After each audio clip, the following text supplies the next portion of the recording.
Iya. Bismillah, Assalamualaikum warahmatullahi wabarakatuh.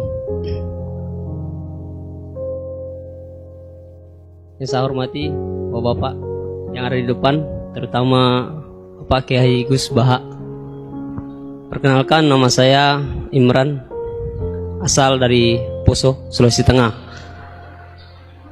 Alhamdulillah, pada kesempatan hari ini kita diberikan nikmat oleh Allah untuk bisa bertemu dengan Bapak Kiai yang mungkin secara pribadi dan mewakili mungkin perasaan teman-teman semua di sini, ada kerinduan, keinginan untuk berjumpa langsung dengan Kiai, dan alhamdulillah terlaksana dengan berkat artinya dari Allah Subhanahu wa taala melalui bapak-bapak kita dari Densus bisa memfasilitasi.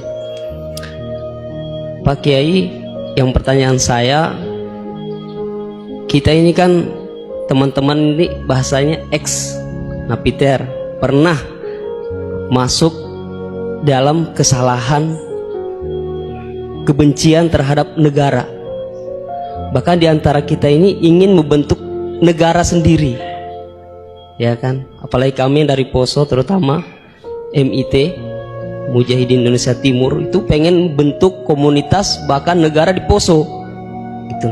Artinya ada kebencian-kebencian. Nah, bagaimana? Karena kami dulunya punya doktrin negara ini negara yang togut gitu, negara kafir yang wajib untuk kita perangi, kita musuhi, dan orang-orang yang berkepentingan kita pokoknya kita basmilah sampai tegak negara ini, negara Islam versi kami saat itu. Nah, mungkin ada pesan atau ujangan nasihat untuk kami ini untuk semakin kuat, ataupun ada kisah-kisah ataupun ayat-ayat yang menjelaskan bagaimana kita itu harus sungguh-sungguh mencintai negeri, negara kita yang kita cintai ini. Kemudian yang kedua, Pak Kiai, terkait masalah ihsan ini seperti apa? Karena mahwal Islam, mahwal iman. Nah, ihsan ini kita mungkin yang belum terlalu kami pahami. Apa itu ihsan yang kata Nabi, anta'budullaha ka'annaka tarahu fa illam takun tarahu fa innahu yarak. Mungkin ada penjelasannya, Pak Kiai Gus. Mungkin hanya ini yang dapat saya sampaikan. Assalamualaikum warahmatullahi wabarakatuh. Namanya siapa tadi? Imran. Imran. Ya. Memang orang sana kalau baca Imran apa Imron gitu? Dari sana Bugis Imran, jadi orang sana nggak pakai ro. Kalau orang ro jadi pakai ra. Kalau ainnya? Ain pakai ain. Berarti apa? Imron gitu. Ya, kalau sana tulisan KTP Imran. Imran. Apa bacanya orang-orang Sulawesi? Apa? Imran. Imran. Bismillahirrahmanirrahim. Ya, yang rileks saja ya. Saya pernah ketemu orang yang pakaiannya itu enggak, mungkin kalau orang syariat bilang enggak syar'i lah, pakai pakaian yang tidak syar'i, tapi dia muslimah, dia ke masjid. Saya ditanya sama seseorang, Gus, kok sama orang gitu mau bertemu gitu. Karena saya bilang, kenapa? Dia pakaiannya ada islami. Oke, dia tidak pakaian Islam itu nyata, tapi dia ke masjid itu Islami, tetap sholat itu Islami. Ketika dia ingin sholat dan tetap sholatnya pakai takbir, pakai rukuk, pakai sujud itu Islami. Wong setelah di masjid ya pakai mukena, pakai. Kalau sama-sama nyata, Anda kan boleh ngingat sama-sama yang fakta. Gitu. Dia punya kesalahan dalam berpakaian, dia punya kebenaran dalam sujud, dalam rukuk, dalam ibadah. Dan itu tradisi Quran. Quran ya cerita famay ya'mal mithqala dzarratin khairan yarah wa may ya'mal mithqala dzarratin syarran yarah. Apa susahnya sih ingat dua-dua sisi itu? Sama bernegara atau bertetangga, kita bayangkan jangan bernegara dulu, terlalu luas, bertetangga saja ukuran. Karena nanti sama, bernegara sama bertetangga itu hadisnya sama. Kita di kampung itu ya ada masjid, dan orang-orang yang nggak sholat juga nyumbang masjid. Bahkan ada yang nyumbang masjid banyak terus tidak sholat karena keramik saya sudah sholat katanya. Saya pernah ketemu orang model gitu itu ya ada. Jadi, tapi ada juga yang sholat terus tapi nggak pernah nyumbang masjid. Ya orang banyak. Intinya itu Allah itu punya tradisi, punya sunnatullah. Kebaikan ya dihitung, kejelekan juga dihitung. Dulu ketika Rasulullah SAW hidup bersama komunitas yang majmu', itu sebetulnya permintaannya Nabi, jangan halangi kami saat mau beribadah. Dulu sampai perang karena mereka menghalangi. Sebenarnya problem mereka wa yasudduna an sabilillah, menghalangi. Sebenarnya kalau dulu saling toleransi ya gak ada masalah. Artinya ketika Anda ingin sholat di Indonesia gak dihalangi, ingin pengajian gak dihalangi, sebenarnya ini gak ada masalah. Ya soal ada kebaikan, ada keburukan, ya mulai Nabi Adam sampai sekarang, sampai kiamat. Itu cara pandang. Jadi cara pandang kita terhadap orang lain itu harus hal-hal yang nyata. Kalau kesalahan mereka nyata, kebaikan mereka juga nyata. Kenapa kita hanya ingat sisi yang jelek, tidak ingat sisi yang baik? Saya sering cerita ke santri-santri saya, bahwa setiap saya pengajian diundang orang di mana-mana itu saya mesti istighfar. Karena gak ada pilihan. Saat saya datang ke pengajian di Sulawesi, misalnya saya tinggal ngaji di sini. Saat saya ngaji di sini, ninggal undangan yang di sana. Hidup itu tidak banyak pilihan, meninggalkan kebaikan, melakukan kebaikan. Artinya gini, dalam kebaikan saja ada kebaikan yang ditinggalkan. Apalagi dalam kejelekan. Makanya di sini ada pepatah terkenal dalam ilmu tasawuf tuh. Wastighfaruna yahtaju ilal istighfar. Saat Anda baik saja butuh istighfar. Bapak saya kalau guyon gini, Mas Sofyan. Ada imam istiqomah jadi imam masjid sampai tua sampai batuk-batuk, itu bagus istiqomah, tapi itu masalah kata bapak, akhirnya nggak kaderisasi katanya. Itu istiqomah apa nggak mau diganti orang lain katanya.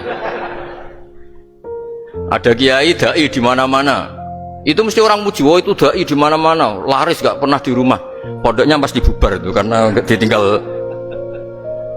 Jadi kebaikan seperti ada orang sering sowan kiai, wah itu malah lebih masalah lagi kan. Kadang kiainya pas istirahat, yang disalamkan template uang jatah susu anaknya. Hari itu waya tagihan malah lari sowan kiai. Jadi harusnya di rumah ada berdoain tagihan listrik entah apa. Jadi makanya di hikam itu terkenal kata-kata manusia itu siapa? Manusia itu mangkanat mahasinuhu masawiyah fakih falatakunu masawihi masawiyah. Manusia itu orang ketika baik saja salah, apalagi pas salah.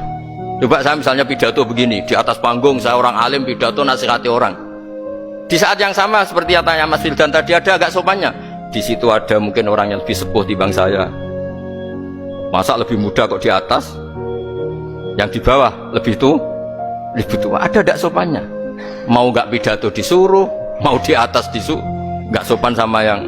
Tapi misalnya yang paling sepuh pidato nggak pernah ngaji kok pidato, terus gimana?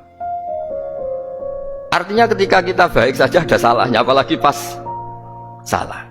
Sebab itu ajaran Rasulullah itu suruh berdoa Rabbana dzolamna anfusana. Sebelum minta itu merasa, ya Allah kita ini mendolimi diri kita sendiri. Karena dalam pilihan-pilihan itu pasti ada salahnya.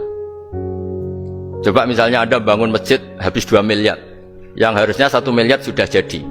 Terus nanti suatu saat ketemu Allah ditanya, itu ada orang miskin, fakir miskin, yatim. Andai kan kamu sumbang 1 miliar itu sejahtera semua. Gara-gara kamu bangun masjid terlalu mewah.